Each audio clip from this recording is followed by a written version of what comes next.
기도하고 시작하시겠습니다. 고마우신 아버지 하나님, 오늘도 저희들의 만남을 인도해 주셔서 감사합니다. 이 자리에 주님 같이 해주시고 우리들의 마음과 생각을 주님의 발걸음 앞으로 이끌어 주셔서 오래전 주의 제자들 앞에서 주님 말씀해 주셨던 것처럼 우리 마음에 말씀해 주시고 귀에 들려지게 하시고 또 우리에게 깨달아지게 하셔서 우리의 이 말씀 안에 기쁨을 얻게 하시고 믿음의 뿌리를 내리게 하시고 또한 세상 속에서 담대히 살아갈 수 있도록 도와주시옵소서. 부족한 종은 주님의 도구 되어서 주의 진리만을 전할 수 있도록 사용하여 주옵소서. 예수님의 이름으로 기도합니다. 아멘. 우리 요한계시록 오늘 우리 3장 말씀 읽고 시작하겠습니다. 요한계시록 3장 우리 사대교회에게 쓰신 하나님의 말씀이요. 1절부터 6절입니다. 1절부터 6절 다 같이 한번 읽을까요? 사대교회의 사자에게 편지하라. 하나님의 일곱 영과 일곱 별을 가진 이가 이르시되 내가 내 힘을 아노니 내가 살았다 하는 이름을 가졌으나 죽은 자로다. 너는 일깨어 그 남은 바 죽게 된 것을 듣게 하게 하라. 내 하나님 앞에 내 힘의 온전한 것을 찾지 못하였느니 그러므로 내가 어떻게 봤으며 어떻게 들었는지 생각하고 지켜 회개하라. 만일 일깨지 아니하면 내가 모두같이 이르니 어느 때에 내게 이르는지 내가 알지 못하리라.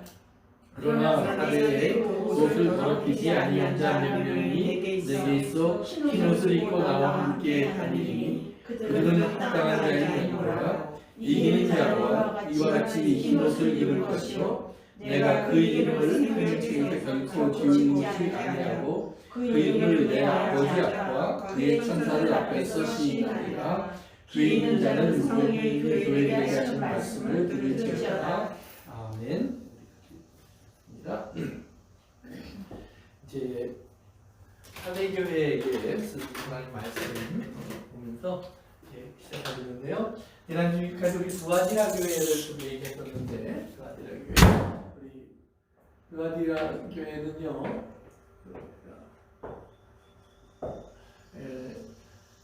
이사벨로 인한 그 거짓된 교훈이에요. 그런데 여기 보시면 그 니골라당에 대해서 조금만 얘기합시다. 니골라당. 왜냐하면 이 니골라당의 그 가르침이 큰 영향을 미치는데요. 2장 그 처음에 나오는 에베소 교회에게 하나님 쓰신 말씀에 보면 우리 2장을 봅시다. 2장 그 밑으로 내려가셔서 보시면요 6절에 이렇게 나와요. 오직 네게 이것이 있으니 내가 니골라당의 행위를 미워하는도다. 나도 이것을 미워한다. 그래서 니골라당의 행위를 미워하는 교회. 그래서 에베소 교회는 니골라당을 성공적으로 퇴치해버리는 거예요. 그러니까 미워했다라는 표현이 됐으니까. 근데 밑으로 내리시면 버가모 교회, 밑으로 내려가세요. 밑으로 내리면 버가모 교회에 보면 15절에 이렇게 나와요. 이와 같이 내게 니골라당의 교훈을 지키는 자들이 있다. 그래서 버가모 교회는 이제 니골라당에게 점령을 당하는 거예요.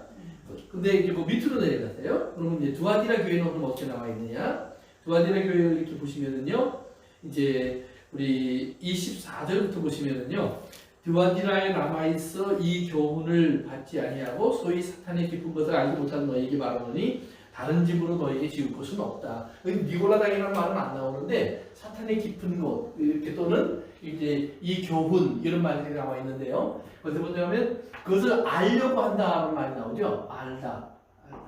이 지식이라는 말인데 이 특별한 지식을 구하는 것이 위험하다라는 말입니다. 그래서 제가 잠깐 얘기했지만 니골라당은 결국은 지식의 문제예요. 그들은 이제 지식을 가지고 있는 사람이 결국은 하나님의 특별한 은총을 받은 사람이다. 이런 믿음을 갖는 거예요. 그래서 남들보다 좀 특별한 걸 알아야 되고 특별한 걸 깨달아야 되고 그래서 남이 모르는 것을 아는 것을 그들이 이제 굉장히 자랑하는 이런 사람들이 되는 거예요. 그래서 니골라당은 항상 지식과 연결이 되어 있습니다. 그래서 이것은 영지주의 그래요. 영지주의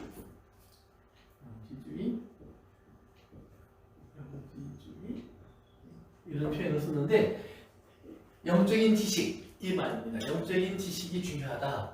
그래서 육체적인 어떤 것보다는 영적인 것, 그 다음에 우리가 세상을 말하는 어떤 물질적인 것보다는 지식적인 것.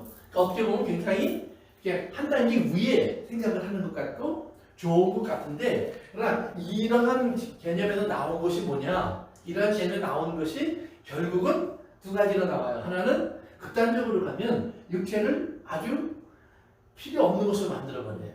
그러니까 그것을 악해하고 없는 것처럼 자기를 너무 금욕적으로 하고, 그래서 이제 여기서 나온 기독교적인 어떤 영향력 중에 하나가 뭐냐면 이게 이제 산으로 올라간다든지 광야로 나간다든지 수도원에 들어간다든지 하는 그런 모습들이 나와요.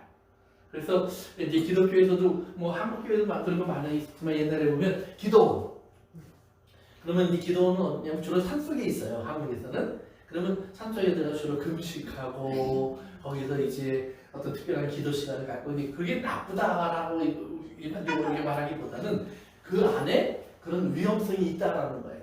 그러니까 우리가 일반 사회생활을 하다가 자기가 어떤 문제가 있으면 사람들이 일로 가려고 그래요. 산에 올라가서 그럼 기도원에 가서 기도해. 좀 거기 가서 하나님하고 좀 매달려봐. 뭐 이제 우리가 이런 표현을 쓰거든요. 근데 예수님은 그러지 않았다는 거예요. 그럼 예수님은 그러면 기도하러 안 가셨냐? 가셨죠. 광야로 많이 나가셨어요. 조용한 시간을 많이 가지셨어요. 그러나 예수님이 그것 때문에 일상과 분리된 적은 한 번도 없어요.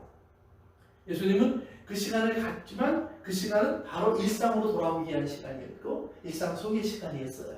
그리고 이제 하루를 살면서 밤이 되면 나가서 조용한 시간을 가졌고 다시 낮이 되면 나와서 삶을 살아가셨고, 그래서 여기 보면 예수님이 이제 돌아가시기 얼마 전에 이제 제자들을 데리고 산으로 올라가시는 장면이 있어요. 그러면 거기 산에 올라가서 예수님이 이제 모습이 변하면서 이제 우리가 요한계시록에서 말씀하는 그런 예수님의 얼굴 같은 모습이 등장해요. 그러니까 제자들이 좋아서 여기다가 그러면 집을 짓고 예수님 집, 뭐 모세 집, 엘리야 집 저를 우리 여기 같이 살게요. 그랬더니 예수님이 아니야. 그리고 한 손으로 데리고 내려갔어요. 왜? 예수님이 오신 것은 뭐예요? 거기에 있기 위해서 오신 것이 아니라 지금 이 땅에 살고 있는 사람들 속에 오신 거거든요. 왜? 그들을 만나기 위해서, 그들을 구원하기 위해서, 그들을 인도하기 위해서. 그러니까 이게 분리되어서 얻는 특별한 것. 그래서 이제 교회 지도자들도 마찬가지예요. 자기만이 갖고 있는 어떤 특별한 지식, 자기만이 깨달은 어떤 특별한 것. 그래서 지난 시간에 말씀드린 것처럼 이단들을 보면 항상 뭔가 특별한 걸 얘기한다고 그러죠. 그래서 그 말씀을 깨닫고 싶습니까? 그럼 와서 같이 공부합시다. 이런 얘기 많이 하거든요. 근데 거기에 속지 말라라는 거예요. 하나님 말씀은 우리에게 뭐예요? 예수님이 다 주신 거예요. 예수님이 제자들에게 말씀 주시면서 베드로야 너만 깨달을 거야? 마태야 너만 하는 거야? 이런 얘기 안 하셨어요.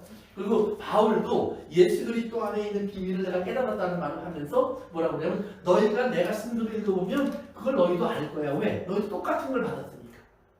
그러니까 너희는 내가 어떤 걸 받았는지 너희가 읽다 보면 맞아. 바울이 예수님을 제대로 깨달은 거 맞아. 이렇게 동의할 수밖에 없을 거야. 라고 바울이 이제 얘기를 하거든요. 그래서 그런 겁니다. 그래서 니고라는 지식이라는 말인데 이거 이제 나이크라는 말이라고 해서 나온 말이라고 했어요. 그리스말로요. 나이키 이겼다라는 말인데 그 히브리어에는 니콜라라는 단어가 있어요. 니콜스라는 단어가 있는데 그 말은 뭐냐면 먹다라는 말이에요. 그러니까 이제 거기서 나온 말이라는 표현을 쓰는 사람도 있어요. 그러니까 백성을 삼켜버리는 그러한 역할을 한다. 그래서 이제 발람이라는 말과 연결해서 그렇게 해석하는 사람도 있는데 뭐 그 해석 자체가 이제 어느 게 더 맞느냐 그건 중요한 게 아니라 결국은 백성을 파괴하기 위한 이러한 그 지식이라는 거예요. 그래서 이 지식 속에서 우리가 이제 조심해야 될 것이 여기서 말하는 이제 예언. 다시 한번 제가 얘기 드립니다. 성경에서 말하는 예언의 핵심은 항상 그거예요. 예수 그리스도를 알려주는 거예요. 하나님의 말씀을 전달해 주는 거예요. 그러니까 예언자들이 가장 많이 쓴 표현 중에 하나가 회개하라 이런 말이에요. 그러면 회개하라는 말을 예언자들이 많이 하는 이유가 뭘까요? 왜 회개하라는 말을 많이 할까요?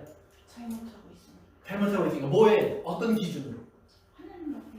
하나님 앞에서. 그렇죠. 성경 친구들 갖고 계신데 성경에 있는 말씀을 그들이 떠났다는 말이에요. 그러니까 너희 다시 성경으로 돌아와. 이야기가 이게 회개예요. 그럼 성경으로 돌아오기 위해서 우리가 어떻게 해야 되느냐? 하나님 말씀 들어봐. 그러면 우리가 지난주에 얘기했던 것처럼 새 말을 듣는 것이 아니라 원래 있던 말씀, 창세기에 있던 말씀. 그러니까 하나님 말씀이라고 하는 것이 우리에게 이미 주어져 있는데 이것 말고 다른 것 쫓아가지 말라는 말이에요. 왜? 예언은 하나가 틀리면 다 틀린 거예요. 100개를 말했는데 하나밖에 안 틀렸어요. 그러면 99개 말했으니까 대단한 건 아닙니까? 그건 전장이에요. 아주 용한 전장이에요. 예언자가 아니에요. 예언자는 100개를 말하면 100개가 다 맞아요. 이게 하나님 말하는 예언이에요. 그러니까 기본적으로 하나님은 다른 예언을 더 이상 안 하셔요. 그래서 물론 개인의 삶 속에 어떤 필요한 이야기가 들려질 수 있다는 생각을 우리가 해볼 수 있어요. 그러나 그것은 제가 볼 때 99% 하나님으로부터 온 예언은 아니에요. 하나님 말씀 안에서 하나님 말씀이 이루어지면 그 말씀 안에서 자기가 예를 들면 우리가 이제 보통 예언할 때 이렇게 얘기하거든요. 하나님 당신을 크게 부유하게 만든다고 하셨습니다. 그러면 부유하게 된 사람의 그 다음이 뭐예요? 그런 문제에 대한 답을 그분이 못 찾으면 그것이 그럼 하나님이 그렇게 만들어 주신 걸까? 라는 질문을 할 수 있는 거예요. 제가 이제 지난 시간에 그런 얘기 드렸죠. 사람이 태어나서 자기 마음대로 태어나지 못해요. 사는 것도 자기 마음대로 사는 것 같지만 하나님의 허락한 범주 안에서만 사는 거예요. 그러니까 이렇게 생각해보세요. 기차를 탔어요. 그래서 이 기차는 쓰지 않고요. 지금 클리블랜드에서 콜럼버스까지 직진이에요. 중간에 안 서요. 그런데 그 안에서 자느냐, 깨어서 공부를 하느냐, 친구들하고 기타를 치고 노래를 하느냐, 아니면 바깥 구경을 할 거냐, 그건 자유예요. 런치로 티를 먹을 거냐, 불 불 거냐, 도시락까지 갈 거냐, 사 먹을 거냐, 그것도 자유예요. 그러나 결국은 다 어디 가요? 다 콜럼버스에 도착하는 거예요. 그걸 피할 수 있는 사람은 아무도 없어요. 하나님께서 우리에게 주신 그 삶이라는 게 그런 거예요. 태어나서 죽음까지의 어떤 길이 있어요. 그런데 그 속에서 하나님 우리에게 허락한 범주가 있어요. 그러나 그 범주에서 우리가 그렇다고 기차 바깥으로 뛰어내릴 수 없어요. 뛰어내리면 죽는 거예요. 거기까지예요. 하나님 범한 범주가 거기까지예요. 그러니까 우리는 그 범주가 어디까지인지 몰라요. 그러나 우리가 이제 삶 속에서 우리가 경험할 수 있는 것들이 뭐가 있냐면 하나님을 부인하는 것도 포함되어 있어요. 하나님은 없다고 말하는 것도 포함되어 있어요. 그런 자유도 포함되어 있어요. 그것이 하나님이 우리에게 주신 그런 범위의 넓이에요. 그래서 그런 성경은 다른 말로 뭐라고 표현하냐면 하나님의 사랑이라고 표현을 해요. 넓이라고. 그래서 거기에 갔을지라도 회개하고 돌아올 수 있어요. 그러나 반대로 내가 아주 좁은 길을 가요. 어떤 사람은 왜? 나는 하나님 그러면서 가요. 그런데 그 하나님 그러면서 가지만 그가 실제로 가는 건 뭐냐면 진짜 하나님이 아니에요. 말은 하나님을 하지만 사실은 자기를 살아가요. 자기가 원하는 길, 자기가 하고 싶은 일, 자기 뜻대로 가는 길을 우리가 하나님으로 이렇게 포장해서 가요. 그런 사람들이 꽤 많이 있어요. 그런 것들만 우리가 구분하실 수 있으면 되는 거예요. 그래서 이제 니골라당은 결국 지식의 문제인데 지식의 문제는 예언과 연결되어 있고 예언의 문제는 사실은 그래서 우리가 성경의 말씀으로 돌아가는 거예요. 그래서 구약에 나오는 모든 예언자들은 이스라엘 사람들에게 너희가 하나님의 율법을 떠났다는 말을 하지 그들에게 없는 법을 새로 만들어서 이게 법이었는데 너희가 안 지킨 거잖아 이렇게 말하지 않아요. 너희가 이미 하나님 주신 말씀을 떠났어. 다시 돌아와야 돼. 그렇게 얘기하고 다시 돌아와서 너희가 그 말씀을 봐. 그러면 그 말씀의 뜻이 무엇인 줄 알 거예요.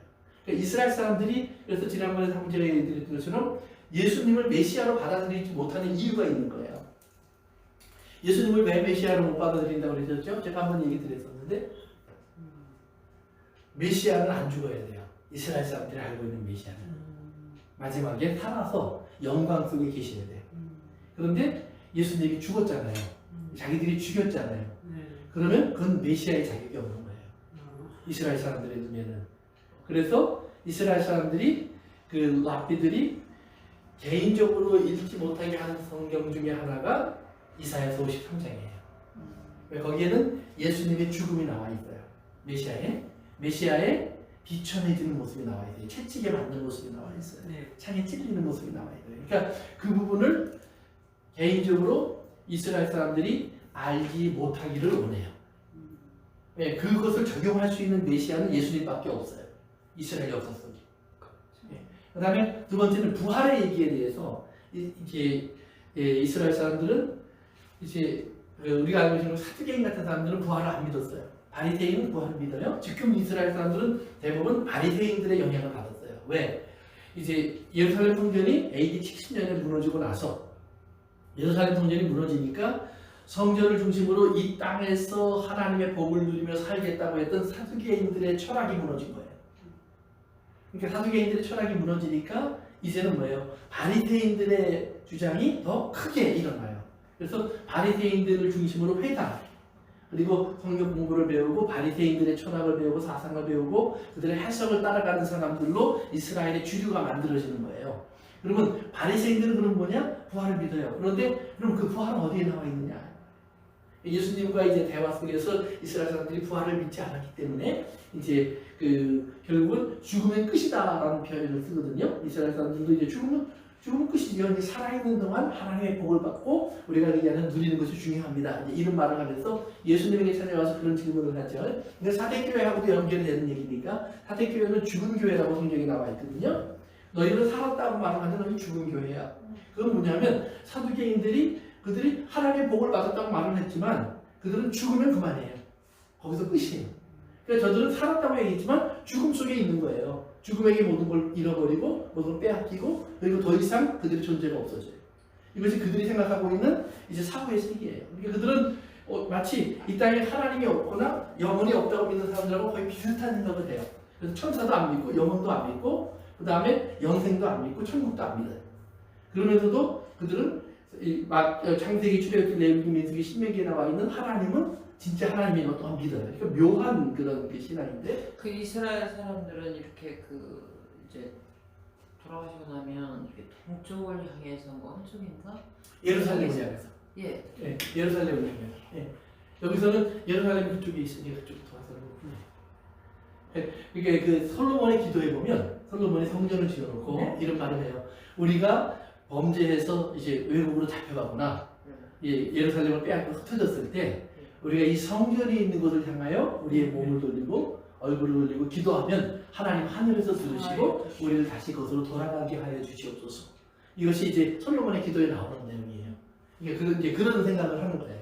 그러니까 지금 잃어버린 상태잖아요. 이스라엘이 성전이 아직도 없잖아요. 그러니까 지금도 성전이 있는 것을 향해서 이게 기도할 때는 방향 그쪽을 잡아요. 그래서 그 회당을 지어놓을 때도 가서 보시면 회당이 있는 특별히 그 법궤가 이렇게 그 사람들을 이렇게 회당에 들어가 보시면은요, 회당이 가운데 있어요. 가운데 이렇게 회당이 이렇게 있으면은요, 가운데에 이런 단이 하나 있어요. 그리고 그 뒤에 이렇게 법궤를 이렇게 두루마리로 된 성경책을 보관하는 장소가 이렇게 있어요. 이게 항상 예루살렘 쪽을 향해 있어요. 그래서 이제 그들이 가지고 있는 성경도 옛날 두루마리 형태로 되어 있어요. 그래서 그 펼쳐서 이렇게 읽을 수 있도록, 그래서 직접 손은 안 대고 그래도 이렇게 대는 막대기가 있어요. 그래서 성경 구절을 이렇게 막대기로 해서 이렇게 읽어요. 지금도 그래요. 그만큼 그 사람들은 경건하게 대하고 있고 그래요. 그래서 어쨌든 간에 넘어갑시다. 그래서 그 사대교회를 죽은 교회라고 하는 이유 중에 하나는 그들에게도 이런 영적인 소망이 없는 상태가 되어버렸다라는 말을 하시는 건데, 사두개인들이 그런 믿음이 없는 거예요. 그러니까 그런데 예수님이 이제 대표적인 게 뭐냐면, 한번 봅시다. 시편 22편에 한번 가보세요. 시편 22편. 거기 보면 예수님이 이제 십자가를 지는 그 모습이요, 그대로 다 나와요. 예를 들면 이제 1절에 보면 내 하나님이여 내 하나님이여 어찌 나를 버리셨나이까 어찌 나를 멀리하여 돕지 아니하시오며 내 신음소리를 듣지 아니하시나이까 이렇게 나와 있잖아요. 그런데 그 후반부 말고 전반부 내 하나님이여 내 하나님이여 어찌하여 나를 버리셨나이까, 이것이 뭐냐면 엘리 엘리 라마 사박다니 해서 예수님이 십자가에서 하신 기도 중에 하나예요. 그러니까 예수님이 우리가 생각할 땐 그냥 너무 힘드니까 하나님 내 하나님 이렇게 한 것 같은데 그게 아니고 성경 구절 그대로 반복하신 거예요. 성경 구절을. 그래서 그 말을 듣는 이스라엘 사람은 다 알아요. 저 소리를 바로 들으면 저거는 시편 22편의 말씀인데 이렇게 알 수 있는 소리예요. 그런데 그 당시 그 자리에 있었던 사람들은 대부분 그렇게 안 듣고 엘리야를 부른다 이렇게 생각했어요.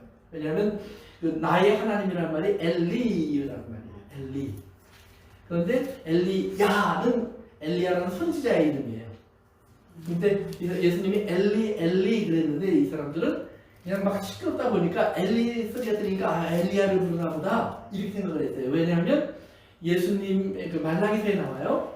메시아가 오기 전에 엘리야 선지자가 다시 오게 돼 있어요. 근데 그 엘리야 선지자의 역할을 그럼 누가 했느냐? 예수님이 사도 세례 요한이 그 역할을 했다라고 알려주세요. 세례 요한이 그 역할을 했다고. 근데 어쨌든 간에 이렇게 보신 다음에 그 다음에 6절에 내려가시면은요. 5절 6절 그들이 주께 부르짖어 구원을 얻고 주께 의뢰하여 수치를 당하지 아니하나이다. 그래서 주님을 의지하는 사람, 하나님을 의지하는 사람은 구원을 받는다는 말을 해요. 그런데 6절로 가보세요. 시작. 나는 벌레요 사람이 아니라 사람의 비방거리요 백성의 조롱거리니이다.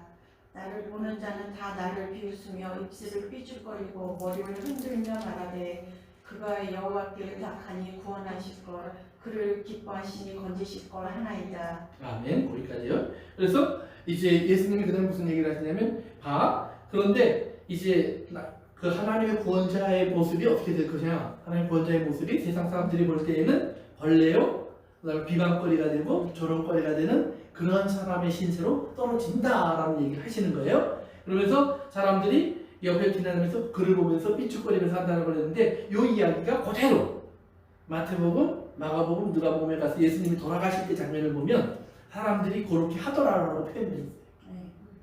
사람들이 고개를 흔들면서 입을 삐죽거리면서 그러면서 이제 하나님께서 그들을 버리셨다, 그를 이제 돌보지 않으신다 이러면서 이제 이런 얘기를 해요. 그 다음에 이제 밑으로 내려가셔서 15절 보세요. 15절 거기 보면 내 힘이 말라 질그릇 조각 같고 내 혀가 입천장에 붙었나이다. 주께서 또 나를 죽음의 진토 속에 두셨나이다. 17절 같이 읽어보세요. 시작. 내가 내 모든 뼈를 셀 수 있나이다. 그들이 나를 주목하여 보고 내 겉옷을 나누며 속옷을 제비고 나이다. 거기까지요. 그래서 보면 내 뼈를 셀 수 있다는 말은 뭐예요? 그만큼 고통이 그만큼 뼈까지 전해지지 뼈까지 잘 전해졌다? 또 어떤 모습일까요? 그러면 상상해보세요. 뼈를 셀 수 있는 사람의 모습은 어떤 모습일까요? 다 찢어져서. 네. 또 하나는 다 드러나서 삐쩍 말라서. 그러니까 이제 예수님이 얼마나 말랐을까 한번 상상해 보시면 돼요. 그다음에 두 번째는 그다음에 마른 사람이라고 해서 뼈가 다 드러나진 않아요. 그렇죠. 그러나 십자가에 매달려 있으면 결국 사람이 배는 속 들어가고요. 맞아. 그리고 이 여기 갈비부터 이 모든 뼈가 그냥 드러날 정도로 달라붙게 돼 있어요. 왜? 결국은 자기 몸무게 때문에 숨을 못 쉬어요. 사람이 결국 매달려 있다 보면. 그러니까 십자가의 고통이 가장 어려운 거는 빨리 죽지 않아요. 굉장히 어려워요. 그러니까 예수님이 돌아가실 때 성경에 보면 안 죽으니까 로마 군인들이 죽었는지 확인하고 안 죽은 사람은요 그렇다고 해서 죽여버리는 게 아니라 다리 뼈만 부러뜨려요. 매달아 놓을 수 있는 시간이 지났으면 이제 그 당시 이제 왜 매달아 놓을 수 있는 시간이 지났냐면 이스라엘 사람들은 6월절 절기가 되면 사람을 매달아 놓지 않아요. 그 전에 내려줘야 돼요. 그러니까 그 이스라엘의 풍습을 존중해서 십자가에 달린 사람을 내려줘야 되는데 살아있단 말이에요. 그러면 다리를 부러뜨려서 시체들을 버리는 것을 갖다 버려요. 살아있는 사람을. 그럼 거기서 결국은 이제 고통받다가 죽게 내버려두는 거예요. 이게 죽음은 끝까지 고통스럽게 해요. 그런데 예수님은 와서 다리를 부러뜨리려고 했는데 이미 돌아가셨다라고 기록이 돼요. 그러니까 로마 군인이 그래서 make sure 해야지. 그래서 창으로 찌르는 거예요. 그래서 이제 마지막 피 한 방울, 물 한 방울이 다 이렇게 쏟아졌다. 이제 그런 얘기를 하시는 거예요. 그래요. 그래서 보면 계속해서 봅시다. 25절 가서 보세요. 25절, 26절 시작. 큰 가운데에서 나의 찬송은 주께로부터 온 것이니 주를 경외하는 자 앞에서 나의 소원을 갚으리다. 겸손한 자는 먹고 배부를 것이며 여호와를 찾는 자는 그를 찬송할 것이다. 너희 마음은 영원히 살지어다. 아멘. 그래서 이제 거기 보면 예수 그리스도의 사랑, 메시아의 모습이 결국 뭐예요? 이제 죽음 속에서 그렇게 해서 버려져서 끝나는 것이 아니라 다시 영원히 산다라는 표현으로 다시 이어져요. 그러니까 구약에서는요 정확하게 죽었다 다시 산다라고 말하는 우리가 생각하는 부활이라는 단어들이 그렇게 나오지 않아요. 그러나 또 이제 다른 성경에 이제 보면 이 시편에 보면 이런 표현이 나와요. 하나님께서는 주께서는 그의 의로운 자를 썩도록 버려두지 아니하신다. 이런 표현이 나와요. 썩도록 버려두지 아니하신다. 그럼 썩는다는 말은 뭐예요? 무덤 속에 들어가서 시체인이 부패한다는 얘기죠. 근데 그걸 버려두지 않는다? 그것이 부활이에요. 그래서 예수님이 그 표현을 사용하네요. 사도들도 그 표현을 사용해요. 사도행전 2장에서 베드로가 설교를 하면서 주의 의로운 자로 하나님은 썩음을 당치 않게 하신다고 하셨는데 봐, 예수님이 다시 일어나셨잖아. 그래서 예수님이 썩지 않았어. 그러면 왜 이제 우리가 그 성경에 나오는 그 부활에 대한 이야기가 중요하다는 말을 하냐면 이런 거예요. 베드로가 그 설교를 한 것은 예수님이 돌아가신 다음에 50일밖에 안 됐을 때예요. 50일. 그러면 생각해 보세요. 그 설교를 베드로가 했어요. 하나님께서 그의 의로운 자는 썩지 않게 하신다고 하셨다. 그래서 예수님이 부활하신 거야. 라고 설교를 했어요. 그런데 예수님이 죽은 거를 그 사람들은 다 알아요. 무덤이 어디 있는지도 알아요. 그러면 베드로가 그 말을 할 때 그게 거짓말이면 어떻게 했을까요? 무덤에 가서 보여주면 되는 거예요. 그런데 한 가지 분명한 것은 그들이 보여줄 수 있는 무덤이 없었다는 말이에요. 그거 자체는. 그러니까 성경에 나오는 이야기를 통해서 우리가 알 수 있는 것 중에 하나는 뭐냐면 예수님이 부활하셨다는 말을 제자들이 예수님이 또 부활하신 후에 얼마 지나지 않고부터 하기 시작해요. 그러다가 성령이 임하면서부터 본격적으로 그 말을 하기 시작해요. 그러면서 그것이 성경에 약속된 불편하신 분 권사님 누우셔도 돼요. 아니요. 네, 그래서 이제 그런 이야기를 해요. 근데 그런 이야기를 하는데 우리가 기억해야 될 것은 그거예요. 그때 아무도 또 누구도 예수님의 죽음을 증명하지 못해요. 아직도 죽어 있다라는 사실. 그러니까 예수님의 제자들은 부활했다고 말을 하고 그러면 부활한 예수님을 보여봐 그랬을 때는 보여줄 수 있는 방법이 없었어요. 그러나 반대로 예수님이 부활한 게 거짓말이야 라고 말을 하는 사람들은 바리새인도 있었고 바울도 있었고 예를 들면 심지어 예수 믿는 사람을 죽이기까지 했잖아요. 그 사람들이 예수님의 죽음을 증명해 줄 수 있는 그러니까 부활하지 않았어. 죽은 것은 분명한데 부활하지 않았어라고 증명할 수 있는 증거도 없었어요. 이 두 개가 붙었는데 예수님은 둘 다 없는 거예요. 눈으로 볼 수 있는 예수님은. 그런데 누가 이겨요? 이쪽이 이긴단 말이에요. 누가? 예수님이 부활하셨다는 말을 하는 사람이 이깁니다. 왜? 죽어도 부활하셨다고 하니까. 죽여도. 이 사람들은 죽이려고 그러면 부활하셨으면 어때? 뭐 난 상관없는 일인데 그럼 빠질 거예요. 그러다 핍박하다가도 뒤로 물러날 거예요. 이제 그게 성경에 나오는 이야기들이고 사도행전에 보였던 얘기들이니까. 그러나 예수님을 진짜 전파하는 사람은 그것이 유대인들로부터 오던 핍박이든 로마로부터 오던 핍박이든 그 핍박 앞에서 양보하지 않았다는 말이에요. 오늘 우리가 공부하고 있는 이 요한계시록의 7교회도 예수님이 돌아가신 다음에 한 세대가 지난 다음의 이야기예요. 예수님이 한 30년 AD 30년경에 돌아가셨는데 지금 이 편지의 내용은 AD 빠르게 얘기할 때는 60년대 후반 아니면 90년대 초반. 그러니까 한 세대, 두 세대. 그러니까 second generation, third generation 이렇게 넘어갈 때예요. 그러니까 이민 우리가 역사를 보면 이민 온 지 한 60년, 70년이 지나면 이렇게 돼요. 아이들이 보통 2세, 3세까지 등장하잖아요. 그럼 3세가 되면 뭐예요? 우리가 이제 그 이민 역사를 공부하는 사람들이 그렇게 얘기하죠. 1세는 본토어를 써요. 원래 문화. 그러니까 한국에서 왔으면 한국 사람으로 살아요. 미국에 와서. 2세는 애매하게 살아요. 왜? 누구 때문에? 부모 때문에. 자기들의 선택이 아니에요. 그들은 부모 때문에 집에서는 한국어를 강요받고 한국 문화를 강요받고 부모는 한국식으로 자기들이 아이들에게 대접받기를 원해요. 그래서 그렇게 하라고 가르쳐요. 그러니까 그런 걸 해요. 그런데 3세가 되면 2세 아이들이 그렇게 안 가르쳐요. 어떤 아이들은 오히려 더 포기해요. 네 맘대로 살아. 그래갖고 3세가 되면 부모의 그러니까 조상의 아이덴티티가 많이 희석이 돼요. 그리고 실제로 이제 결혼하는 모습을 봐도 2세 때까지만 해도 퍼스트 제너레이션 영향 때문에 같은 출신, 같은 피부, 같은 걸 굉장히 따져요. 근데 3세가 되면 안 따져요. 그리고 3세가 되면 교회를 보면 대부분들이 교회 안에, 한인교회 안에 없어요. 2세까지는 어느 정도 가능한데 3세가 되면 남아있는 교회가 지금 미국에 몇 개 안 돼요. 그 캘리포니아에 가면 한두 개 있고요. 뭐 이승만 대통령이나 안창호 선생님이 다녔던 교회들, 그 다음에 이제 하와이에 가면 있고 하는데 거기에 지금은 주류가 한국 사람이 아니에요. 지금. 그러니까 이 오래된 얘기들 아니거든요. 그러니까 그렇게 변해요. 그 3대가 되면. 그러면 지금 이제 4대 교회 얘기하고 뭐 라오디게아 보면 이게 3세쯤 됐을 때의 얘기거든요. 그러면 이게 베드로의 얘기 또는 사도들의 이야기를 직접 들었던 2세가 지금 3세에게 믿음을 넘겨줄 텐데, 그러면 이때 가장 큰 퀘션이 그럴 거예요. 분명히 베드로가 우리에게 말할 땐 예수님이 금방 온다 이렇게 얘기했어요. 바울이 얘기할 때도 예수님이 금방 온다 이렇게 얘기했어요. 또 요한도 그렇게 얘기했어요. 그런데 그분들 다 죽었어요. 지금 요한 정도만 살아있는 거예요. 다 죽었어요.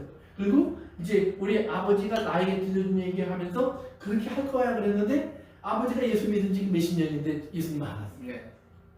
그러니까 3세의 가장 큰 퀘션은 뭘까요? 그게 맞을까? 진짜 오시는 건 맞나? 그리고 주변에 보면 환경은 점점 나빠져요. 처음에 이제 우리가 지난번에 그 박해에 대한 얘기가 시작한 얘기들이었지만 로마의 박해가 가장 먼저 일어났을 때는 누구죠? 네로가 로마 시내에 있는 기독교인만 핍박했어요. 로마 시내에 있는. 근데 이제 도미시안 황제 때 지금 이 편지를 썼을 때 얘기라고 생각을 하는데 AD 90년대에 들어와서 도미시안이 핍박을 했을 때는 뭐예요? 그는 소아시아 지역까지 핍박이 확대가 됐어요. 그래서 지금 자기네들이 있는 교회로 핍박이 몰려오고 있어요. 실제로 감옥에 던져지고 안티파가 죽었다 그런 이야기가 나오고 뭐 이런 이제 표현이 될 정도로 그런 일들이 일어나고 있는 거예요. 그러면 그 사람들의 생각 속에 이게 진짜일까 하는 질문이 일어날 거 아니에요. 그러니까 그때 영지주의가 들어오면 왜 이렇게 오느냐? 그때 육체는 아무것도 아니야. 예수님 얘기가 다 영적인 얘기야. 영적인 얘기라는 건 지식에 대한 얘기야. 네가 얼마나 하나님을 깊이 알고 있느냐? 그러면 네가 지식적으로 너는 이제 하나님의 사람이 되면 그러면 너는 죽어도 네가 네 영혼이 어디론가 원래 이 우주의 근원인 그분과 이렇게 마땅히 되어 있어. 뭐 이런 식의 표현이에요. 그러니까 이걸 자꾸 영지화시키는 거예요. 그리고 우리가 경험할 수 없는 그런 막연한 희망처럼 이걸 바꿔가는 거예요. 신앙을. 그러니까 이런 신앙의 변질이 올 시기가 되었다라는 말이에요. 근데 그때 예수님이 사도 요한에게 뭐라는 거예요? 편지를 일곱 교회에 이렇게 편지를 써서 보내라 그런 거예요. 그러니까 변질이 될 수밖에 없는 환경 조건들이 만들어져서 그들이 더구나 핍박이 오고 너무 힘들어지니까 그러면 이걸 잘못 믿은 거 아닌가? 예수님을 버려야 되는 건 아닌가? 기독교를 떠나야 되는 건 아닌가? 이런 마음을 가질 수도 있다. 그때 그들에게 두려워하지 말라고 알려줘라. 속히 될 일이 있다. 곧 일어날 일들이 있다. 그러면서 곧 일어날 일, 속히 될 일을 이제 계속해서 얘기해 주는데 그 이야기의 핵심 속에는 항상 뭐가 들어와 있느냐? 박해가 들어와 있어요. 어려움이 들어와 있다. 그러니까 박해와 어려움이 들어와 있으니까 이제 두아디라 교회 같은 경우에는 이렇게 이런 영지주의 같은 걸 따라가면서 이제 뭘 이제 나타나냐면 항상 음식과 음행 두 가지가 이게 나타나요. 그래서 그 두아디라 교회도 나타났고 버가모 교회도 나타났고요. 그래서 음식과 음행이 나타나면서 이걸 통해서 뭐냐면 이건 결국 뭐냐면 쾌락적인 삶이에요. 쾌락의 삶. 이 땅에서 우리가 쾌락을 즐기며 살자. 그래서 우리가 성경 구절을 한번 찾아봅시다. 우리 골로새서 한번 가보세요. 골로새서.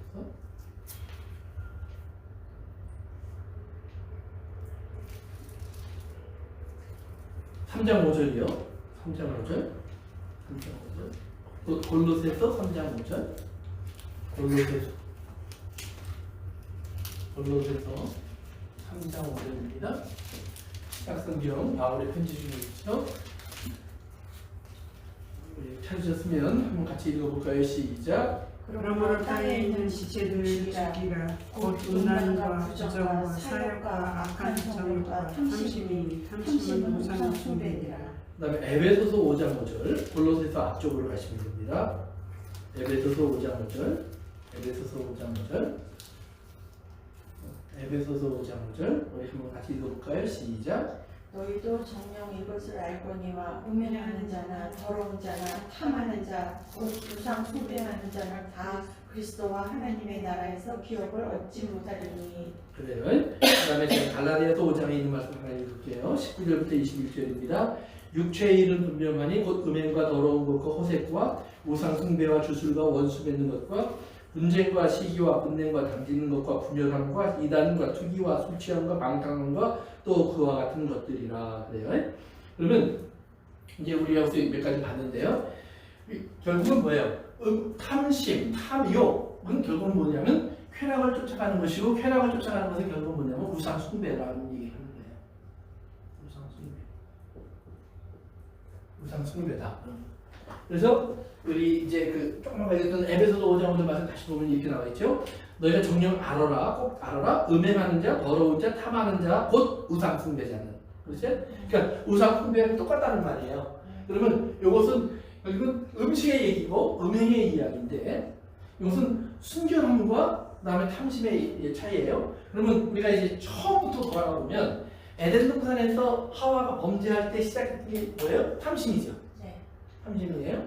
그 다음에 그 탐심에서 내려와서 노아 시대에 와 보면 창세기 6장에 어떻게 나와요? 그 당시 사람들은 음행에 빠져요. 그러니까 탐심과 음식에 대한 욕심과 그 다음에 음행은 같은 거라는 말이에요.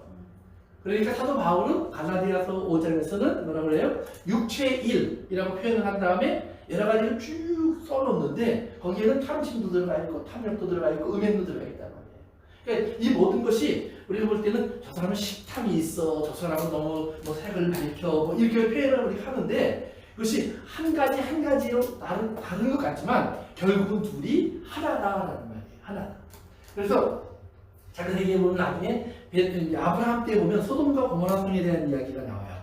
창세기 13장에 보면 롯과 아브라함이 갈라지는 장면이 나오면서 이게 조카가 삼촌이 데리고 다녔어요. 양자처럼. 그랬으면 삼촌하고 이제 잘 살아야 되는데 성경에 보면 뭐가 문제냐면 잘 살게 되면 문제예요. 그러니까 아브라함도 부자가 됐는데 롯도 부자가 됐어요. 삼촌 따라다니다 보니까 삼촌 하는 데서 떨어지는 부스러기 먹다가 어느 날 보니까 요렇게 하면 나도 부자가 되고 그래서 부자가 되는 길을 택한 거예요. 근데 부자가 되고 나니까 뭐예요? 집이 좋아요. 과거에는 한 지붕 안에 해바라기 이불 발만 집어넣고 또르르륵 해서 10명도 같이 잤는데 이 부자가 되고 나니까 둘이 한 침대에 있는 것도 불편하다 이 말이에요. 우리 킹베이스 베드가 요즘 불편해서 나눠 쓰고 있는데 이렇게 둘이 한 침대에 있는 것도 불편하다 이 말이에요. 왜? 부자가 되고 나니까. 그러니까 아브라함과 롯이 그래서 갈라져요. 근데 여기 보면 재밌는 거는 이런 표현이에요. 땅이 두 사람을 다 같이 데리고 있지 못해요. 그래서 토해내고 있어요. 땅이 그러니까 이게 우리가 너무 많이 먹으면 이게 토하잖아요. 저처럼 지금 땅이 과식이 된 거예요. 무슨 과식이 됐느냐? 아브라함과 롯 두 사람이 원래 있었던 건 똑같아요. 그 사람들이 둘이 다 들어왔을 때 하나님 은혜 가운데서 둘 다 품고 있었어요, 땅이. 그랬는데 부자가 되고 나니까 이게 다른 게 꽉 차니까 땅이 그걸 포함하고 있지 못하는 거예요. 토해내야 돼요. 토해내야 돼요. 그래서 땅이 토해내려고 하니까 아브라함이 그럼 우리 갈라지자. 그랬더니 롯이 선택한 것이 소돔과 고모라예요.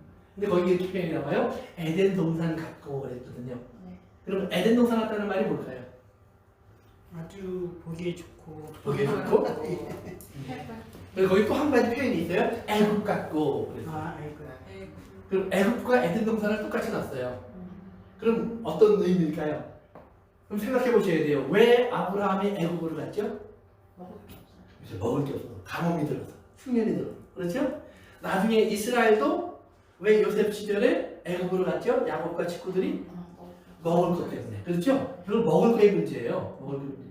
그런데 애굽으로 갔다가 돌아왔어요. 부자가 돼서 왔어요. 이제 먹을 거의 문제가 해결됐어요. 그런데 이제 뭐예요?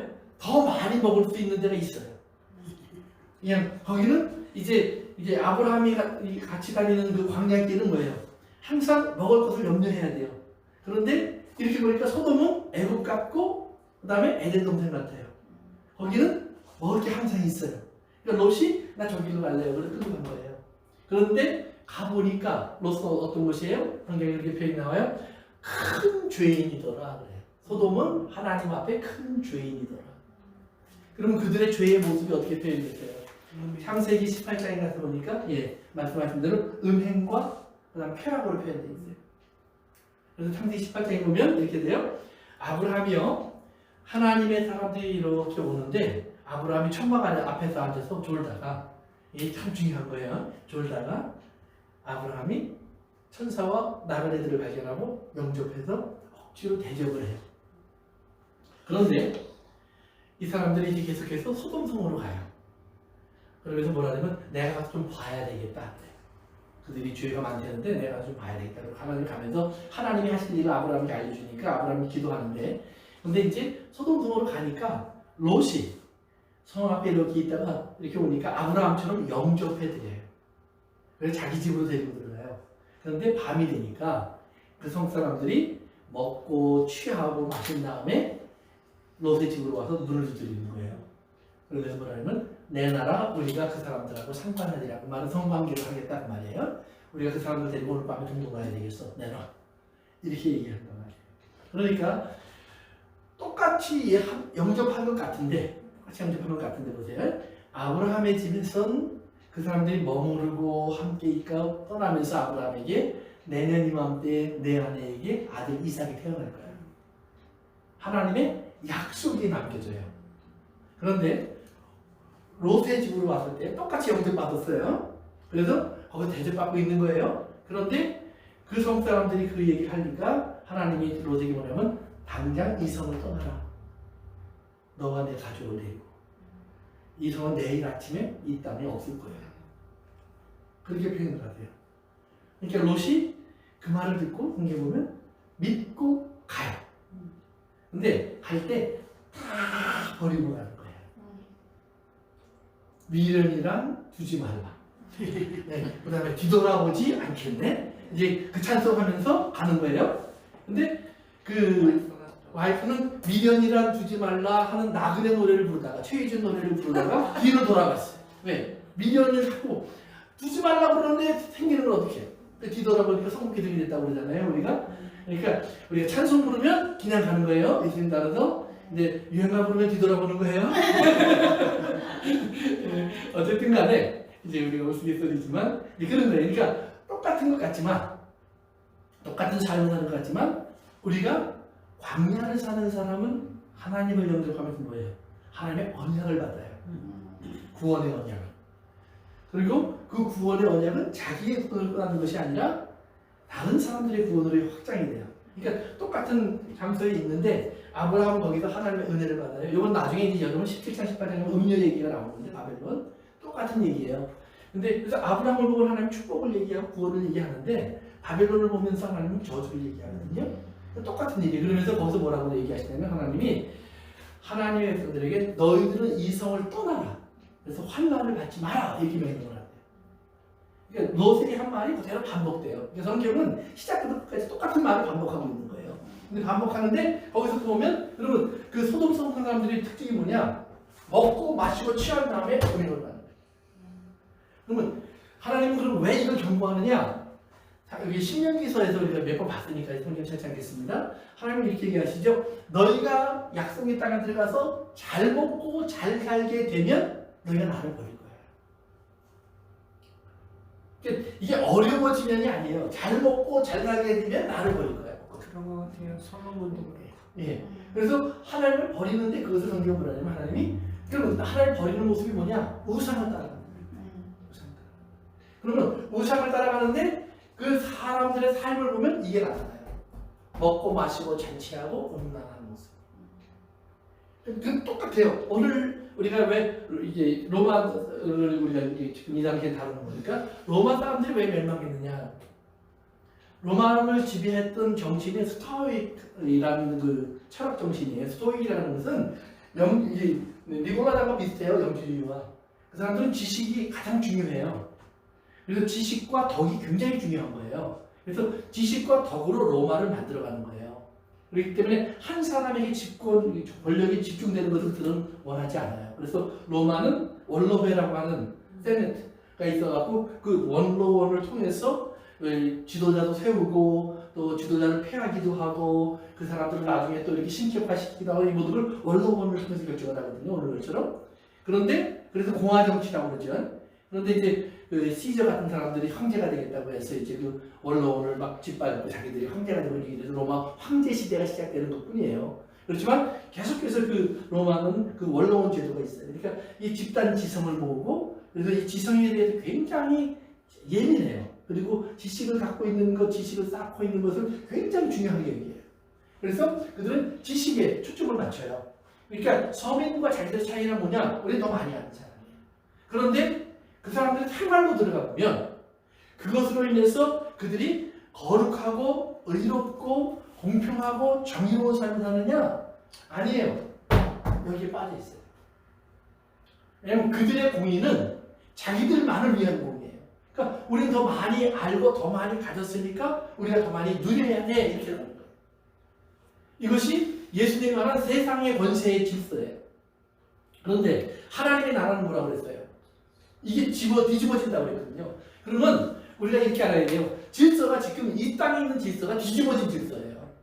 원래 하나님이 만든 질서는 큰 자가 작은 자를 섬기게 돼 있는 거예요. 그러니까 하나님이 인간을 돌보게 돼 있는 거예요. 이것이 하나님이 만든 질서예요. 그런데 인간이 뭐라 그래요? 하나님 우리가 성전도 만들어 놓고 예배도 드리고 그리고 하나님도 섬기고 필요하고 가끔가다 와서 큰 잔치도 하고 할 테니까 가만히 좀 계세요. 그리고 우리가 필요할 때는 그저 아낌없이 좀 도와주세요. 이게 인간의 신앙관화된다는 말이에요. 그것이 뭐예요? 우상이에요. 그러니까 이거를 이스라엘의 하나님을 놓고 하려고 하니까 하나님 말을 안 들어요. 그러니까 뭐예요? 다른 신들을 자꾸 찾아가는 거 아니에요. 그러니까 우리가 과거부터 지금까지 보면 하나님을 섬긴다고 말을 하는 교회 속에서도 결국은 하나님을 우리가 움직일 수 없으면 하나님을 똑같이 부르긴 부르는데 우상처럼 만들어 놓고 그러니까 이렇게 하면 하나님이 움직일 것처럼 우리가 착각하게 만들어 버린다는 말이에요. 그러니까 그런 신앙을 이제 사대교회에 같이 넘어가고 계시다. 죽은 신앙이라고 해요. 왜? 우리가 하나님을 죽여버리니까. 그래서 이제 우리가 근대 철학에 가장 큰 영향을 미쳤던 뭐 니체나 이런 사람들 때문에 이제 시작했던 여러 가지 그 반응 중에 그 교회에 영향을 미친 것 중에 하나가 뭐냐면 신은 죽었다라는 개념이에요. 신은 죽었다. 이게 왜 신은 죽었다라는 말을 사람들이 하고 싶어 하느냐?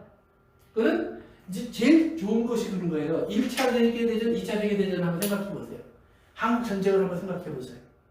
이 남북 전쟁 같은 거 한번 생각해 보세요. 자, 그러면 그런 전쟁과 그걸 치르면서 우리가 거기서 어떤 질문을 가져요. 한편으로는 야 인간은 정말 악하구나, 뭐 우리에게 구원이 소망이 없구나, 하나님이 오실 수밖에 없구나 이런 소망을 가져요. 한편으로는. 그러나 또 너무나 많은 사람들은 그런 질문을 하죠. 정말 하나님은 살아계실까?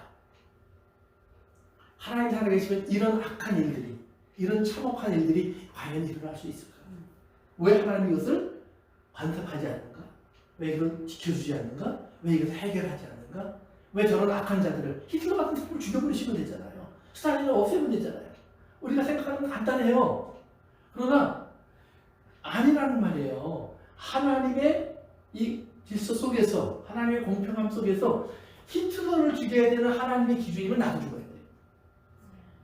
우리는 이 착각을 잊어버리면 안 되는 거예요. 히틀러를 죽여야 되면 나도 죽어야 돼요.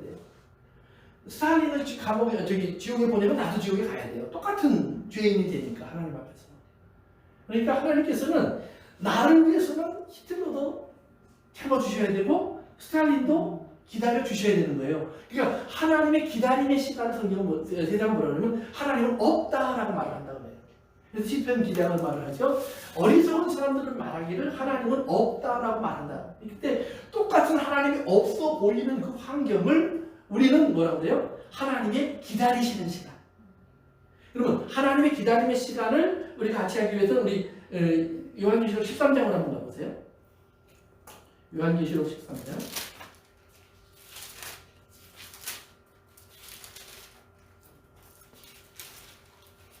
중간 쪽으로 내려가시 보시면요.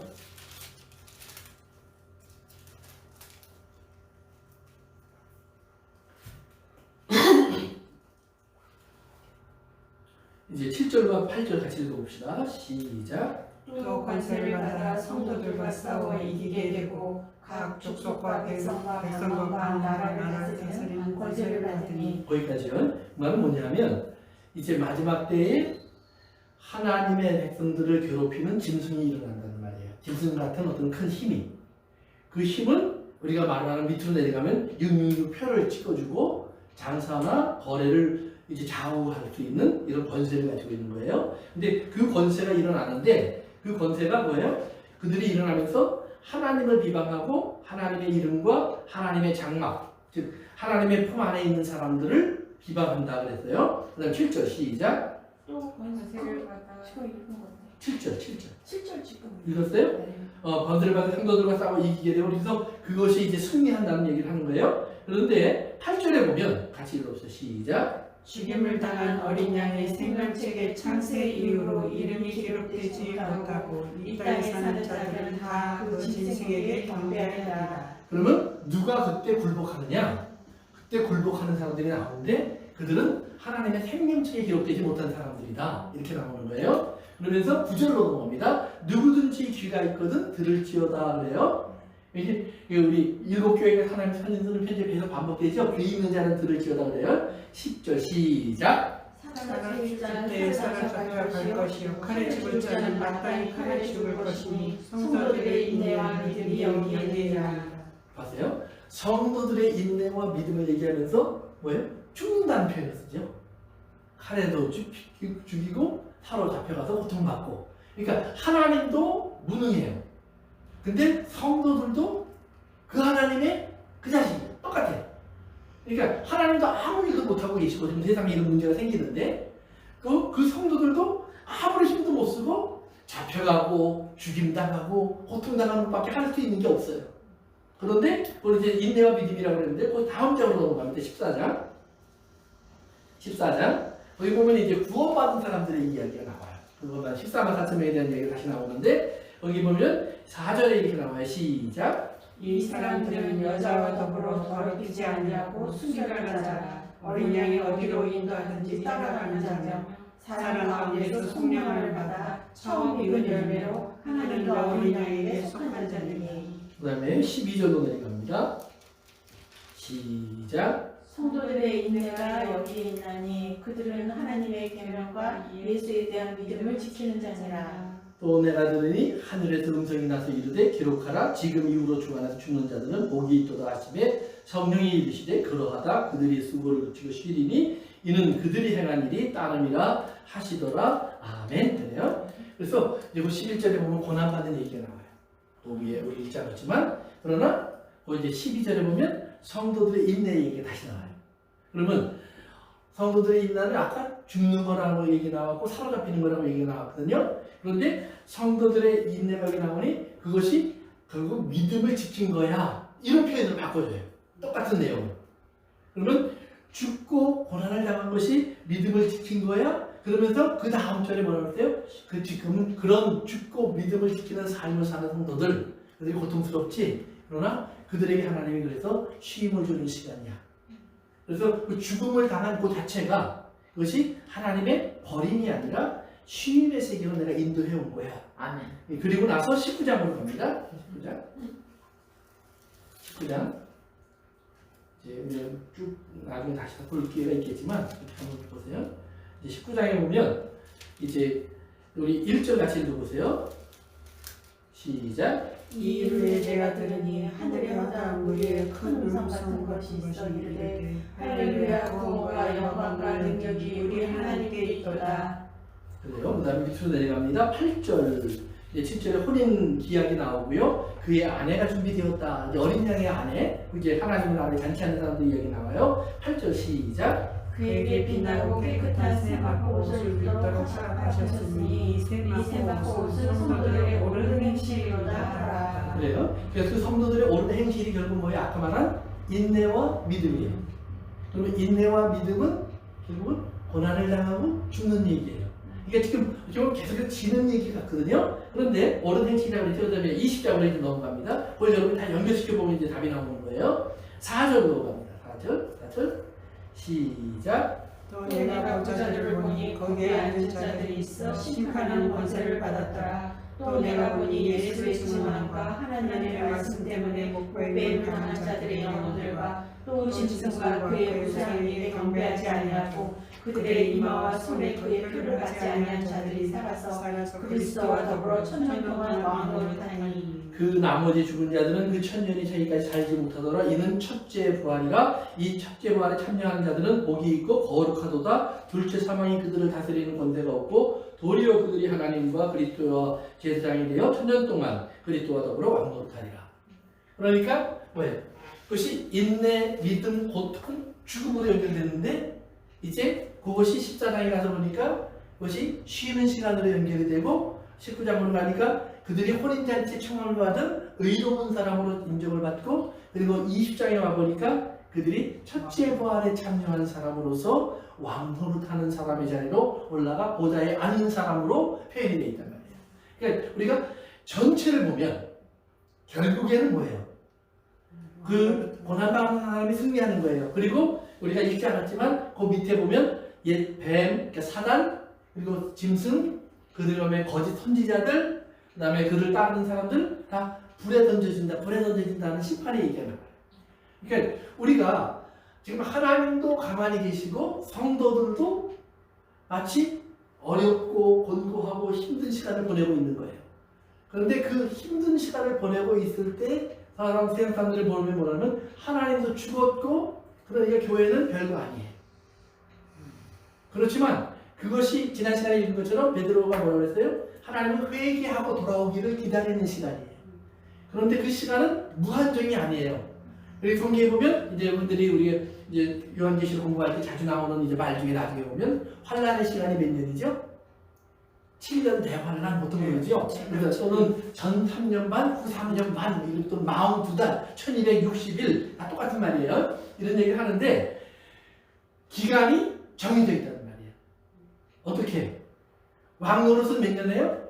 1000년. 근데 환란의 시간은 7년 혹은 또 3년 반 또는 42달 1260일. 그러니까 그 환란의 시간, 정해진 시간이 있어요. 짧아요. 상대적으로 이제 보는 겁니다. 그러나 이쪽은 뭐예요? 하나님의 왕노릇은 1000년. 영원한 시간이에요. 완전한 시간. 그러니까 이걸 하나님이 우리에게 보여주시면서 이제 이 교회에게 아까 얘기한 7교회가 지금 뭐예요? 도미시안 황제의 핍박을 받기 시작한 거예요. 그러니까 이제 그 질문을 하는 거예요. 3세가 과연 하나님 계시냐 이런 거예요. 근데 이제 요한계시록을 통해서 이제 요한이 보여준 게 뭐냐면 이런 일이 있어야 된다고 하나님 말씀하셨어. 이거는 이제 나중에 우리가 마태복음 24장 가서 볼 거예요. 누가복음 12장에 가서 보시면 예수님은 이 얘기를 하셨어요. 그때가 되면 세상 사람들은 너희를 버리고 너희를 외면하고 너희를 죽음에 던지고 그것이 잘하는 일이라고 그들 생각하고 박수치고 이럴 거다. 이런 얘기가 나와요. 심지어는 그들의 그런 일을 하는 사람들이 너희가 가장 사랑하고 아끼던 사람일 수도 있다. 가족일 수도 있다. 이런 이야기까지 나와요. 그러나 이런 일이 다 있어야 된다고 성경은 하나님이 말씀하셨으니까 이런 일이 올 때 두려워하지 마. 걱정하지 마. 이런 일이 있어야 하지만 아직 끝은 아니야. 또한 동시에 이런 일이 있으면 너희가 너무 힘들 것 같지. 그러나 내가 한 가지 약속할 거야. 내가 그날을 너희에게 짧게 해줄 거야. 그래서 속히 온다라는 표현을 쓰는 거예요. 속히 온다. 그러니까 우리 생각에 길 것 같은 환난을 하나님이 줄여주지 아니하시면 그래서 하나님이 뭐라고 하냐면 이 날을 내가 줄여주지 않으면 구원받을 사람은 아무도 없어. 바꿔 말하면 환난이 계속되면 끝까지 믿음 지킬 수 있는 사람은 없다. 이런 표현을 하시는 거예요. 어느 순간, 그러니까 어떤 사람은 하루를 참아, 어떤 사람은 일주일 참아, 어떤 사람은 100년을 참아, 어떤 사람은 죽기까지 참을 수 있어요. 그러나 하나님 뭐라고 말씀하시냐면 이 기간을 내가 정해서 줄여주지 않으면 이것을 끝까지 견딜 수 있는 사람은 없어. 영적으로. 그렇기 때문에 하나님 뭐예요? 우리를 아시는 하나님께서 우리에게 환난 당할 때 뭘 주냐면 피할 길을 주신다고요. 피할 길. 그것을 숨 쉬는 공간을 잠시 주는 거예요. 그러면서 그 피할 길을 주시는데 그 과정을 통해서 그 시간을 통해서 우리를 하나님이 원하는 그 항구로 데리고 가세요. 환난을 통해서 바다를 지나가게 하셔서 그래서 그 피한다는 말이 이렇게 돌아간다는 말이 아니라 뭐라 그랬어요? 풍랑을 뚫고 지나간다는 말이에요. 배가 바다에서 풍랑을 만났는데 저 앞에 풍랑 오는 걸 보고 이렇게 돌아가는 것이 아니라 나도 모르는데 풍랑 속에 이미 들어가 있어요. 근데 거기서 파손돼서 없어지는 것이 아니라 그걸 뚫고 나와서 한국으로 돌아올 수 있는 길을 하나님 준비해 놓으시다. 오늘 하나님이 이제 우리 요한계시록에서는 빌라델피아 교회 같은 데는 내가 너희를 환난을 면케하리라 이런 표현을 썼고요. 그 다음에 서머나 교회에다가는 뭐라 그러면 죽도록 충성하라. 죽을 것 같이 조금만 견뎌. 그날이 그렇게 길지 않을 거야. 그러면 내가 너희를 생명의 면류하도록 보상해 줄 거야. 기다려. 이제 이런 표현을 쓰는 거예요. 그러니까 사대교회는 그러면 어떤 문제가 있느냐? 왜 그 살았으나 죽은 교회라고 표현을 했냐? 그러면 하나님이 죽은 것처럼 보이는데 진짜 믿음을 가진 교회는 빌라델피아 교회나 서머나 교회들은 뭐예요?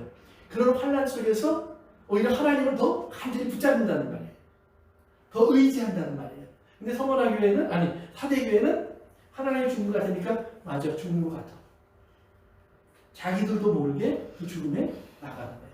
그래서 여러분들이 우리 한 군데만 보시고 오늘 마칩시다. 마태복음 우리 한번 가봅시다. 마태복음 10장에 한번 가보세요. 마태복음 10장.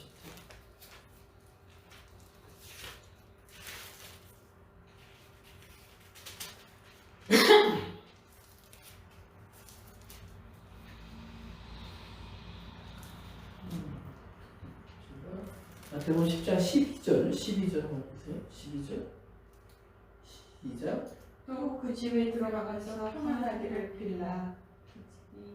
그렇게 한 절밖에 없어요? 내가 좀 잘못 봤나? 미안합니다.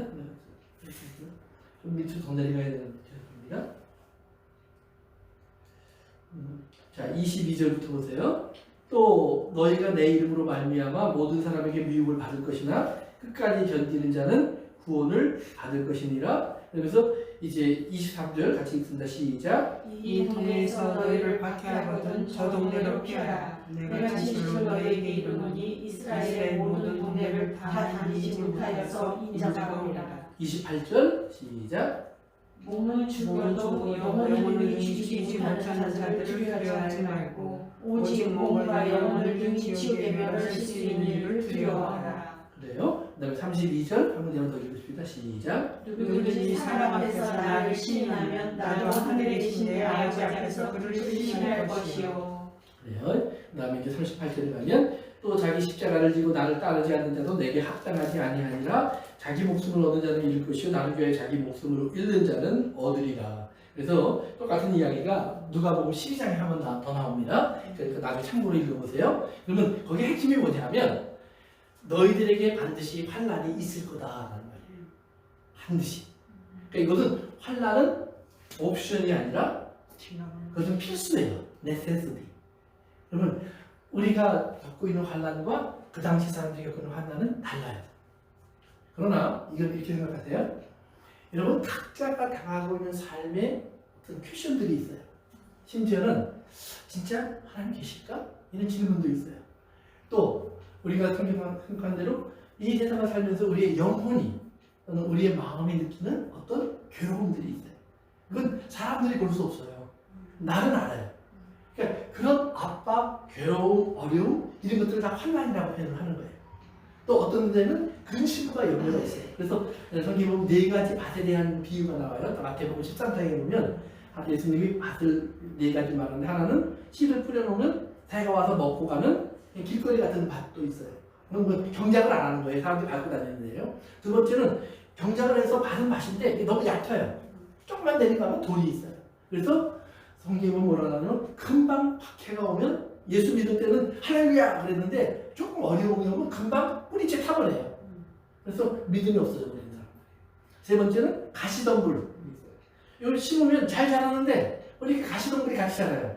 그래갖고 가시가 자라면서 열매를 찔러서 열매가 맺혀지려고 하면 썩어서 땅에 떨어지고 열매가 맺혀지려고 하면 썩어서 땅에 떨어져요. 요즘 우리 집사람 농사 짓는 걸 보니까 썩어서 땅에 떨어지면 얼마나 속상해하는지 제가 알겠어요. 그러니까 근데 그런 거예요. 가시 찔려요. 그럼 가시가 뭐냐? 염려와 근심이에요. 그러면 어떤 염려와 근심이냐? 재물에 대한 염려와 세상에 대한 근심. 그러니까 이런 것들이에요. 그러니까 환난, 재물에 대한 염려, 근심, 무관심. 이런 것들이 우리에게 뭐예요? 똑같은 환난이에요. 열매 맺지 못하게 하는. 그러니까 이것은 우리가 조직적으로 어떤 나라적으로 사회적으로 어떤 경제적으로 이런 핍박이 있어요. 또 하나는 각자가 자기의 삶 속에서 느껴지는 그런 곤혹과 어려움과 핍박과 아픔이 있어요. 예를 들면 야곱은 어떤 환난이 있었어요? 여러분 성경에서 야곱이라는 사람이 있어요. 이삭의 아들 아브라함의 손주 야곱이 있어요. 근데 쌍둥이에요. 그런데 형은 최고예요. 아주 멋져 다니고 똑똑하고 아주 에너제틱하고 그 다음에 남자답고 사냥도 잘하고 아버지가 맨날 칭찬하고 내가 내 재산은 다 저희 형한테 물려줄 거야 맨날 이러는 형이에요. 야곱은 아이고 어떻게 한 뱃속에 나온 놈이 그 모양이냐. 칠칠 맞고 엄마 품을 떠나지 못하고 맨날 집에서 요즘은 요리하는 남자가 멋있다고 그랬는데 그 당시 요리하는 남자는 그거는 바보 같은 남자였거든요. 근데 이름에서 요리하는 남자예요. 요생남. 그러니까 이 야곱은 쓸모없어요. 결혼도 보니까 에서는 지가 아주 촉촉 좋은 여자 데려다가 결혼하고 그냥 자식도 낳고 하는데 야곱은 뭐예요? 나이 70이 되도록 장가는 것을.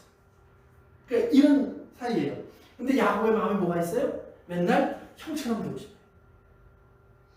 그게 야곱에게 환난이에요. 왜 나는 이렇게 태어났을까? 왜 나는 이렇게 연약할까? 왜 나는 재능이 없을까? 왜 나는 이렇게 불행할까? 아버지는 왜 나를 사랑해 주지 않을까? 그게 재난, 이게 환난이에요. 그러니까 그걸 벗어나려고 야곱이 무슨 짓을 해요? 형한테 죽도 팔아보고, 뭐 속여서 복도 받아보고, 뭐 무당짓도 해보고 별짓 다 하거든요. 그런데 나중에 보니까 아무리 그렇게 봐도 맨날 뺏겨요.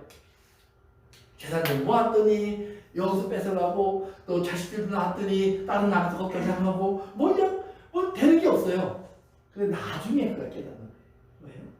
왜요? 내가 아무리 애써봐야 아니구나. 하나님의 품으로 내 돌아가야 되는구나. 근데 하나님의 품이 어디 있어요? 야곱에게는 베델이라는 장소가 있어요. 벳엘. 그러니까 벳은 집이라는 말이고 엘은 하나님이에요. 그러니까 하나님의 집이라는 장소가 있어요. 근데 실제로 성전이 있는 게 아니에요. 그냥 동네 이름이에요. 마을 이름. 근데 거기에로 올라가서 야곱이 하나님을 불러요. 근데 하나님이 이제 왔니? 내가 아까 오라고 그랬잖아. 왜 그때 지금 왔니? 그러면서 야곱에게 넌 이제 야곱 아니야. 야곱이라는 말은 사기꾼이라는 말이거든요. 참 이름을 지어도 어떻게 그렇게 지었는지 몰라요. 사기꾼. 근데 또 이삭도 그런 거예요. 좋은 의미로 말하면 기쁨을 주는 사람이에요. 나쁜 의미로 말하면 웃기는 놈. 참 이름이 재밌어요. 성경에. 나 같으면 절대 안 지을 이름을 이름을 갖다 붙이는 거예요. 그런데 하나님께서 야곱의 이름을 바꿔주죠. 넌 이스라엘이야. 이스라엘. 어떤 사람이냐? 하나님과 싸워서 이기는 사람. 그러니까 우리 생각할 때는 우리가 가볍게 하나님을 이겨. 그런데 아니에요. 하나님이 져주는 사람. 그럼 하나님이 누구한테 져줄까요? 자녀에게 져주죠. 그렇죠? 시편 2편 가봅시다. 우리 그 읽고를 마칩시다. 시편 2편.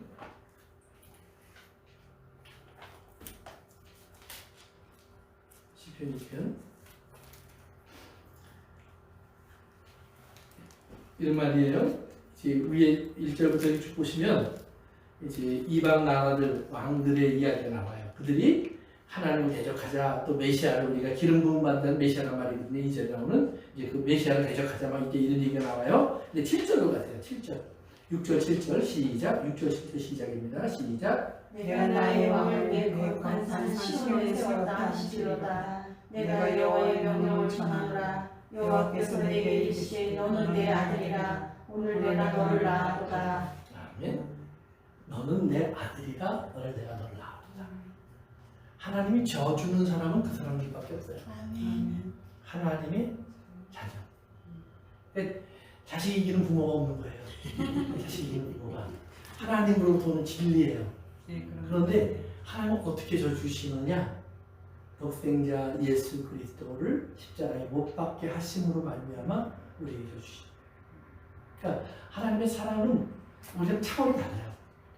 우리 생각할 때는 그냥 운동을 하면 되죠. 어떻게 쉬운 길 놔두고 이렇게 어려운 길로 가냐고. 근데 어려운 길로 가야 돼요. 왜? 그것이 공로예요. 그리고 그 사랑이 진짜 사랑이에요. 그 사랑. 쉬운 사랑은요, 사랑으로 느껴지지 않아요. 사랑으로 받지 않아요. 그래서 그렇게 돼요. 내가 그 밑으로 내려가면 9절에 내가 철장으로 그들을 깨뜨리며 질그릇같이 부수리로다 하시도다. 이것이 두아디라 교회에게 주신 예수님의 마지막 심판의 모습이에요. 내가 그들에게 가서 그렇게 하게. 근데 그들은 이런 왕이 될 거야. 왕은 그런 왕이 되는 거예요. 그런데 그렇게 남을 부수는 사람이 되기 전에 우리가 뭐가 먼저 돼야 돼요? 하나님의 아들이 먼저가 돼야 돼요. 아들이 먼저가 되기 위해서 뭐예요? 내가 먼저 예수 그리스도의 십자가를 깨달아야 돼요. 예수 그리스도의 십자가를 깨달아야 우리는 뭐예요? 죽은 자가 아니라 산 자가 될 수 있어요. 그런데 사대교회는 뭐예요? 그들이 살았다는 이름을 가졌어요. 교회라는 이름을. 그런데 보니까 뭐가 없어요? 이런 하나님이 살아있지 않아요. 그럼 하나님이 살아있지 않으면 어떤 행동을 할까요? 망령된 일을 한다? 맞아요. 하나님이 없으니까. 여러분 보세요. 엄마가 있으면 엄마 TV 보지 마. 그리고 엄마가 밖으로 나가셨어요. 그럼 뭐 할까요? 몰래 봐요. 그래 당연히 봐야죠. 그러니까 안 계시니까 하는 거예요. 우리가 그런 일이 많이 있다는 거예요. 사대교회는 하나님을 믿는다고 말을 하는데 하나님이 있다는 것을 볼 수 없는 삶을 살고 있다는 거예요. 그건 죽은 거예요. 그러니까 하나님이 죽으면 우리도 죽는 거예요. 하나님의 사람이니까. 그런데 빌라델피아 교회나 서머나 교회는 겉으로 볼 때는 하나님이 죽은 것 같아요. 남들이 볼 때는. 근데 그들에게는 하나님이 살아계신 거예요.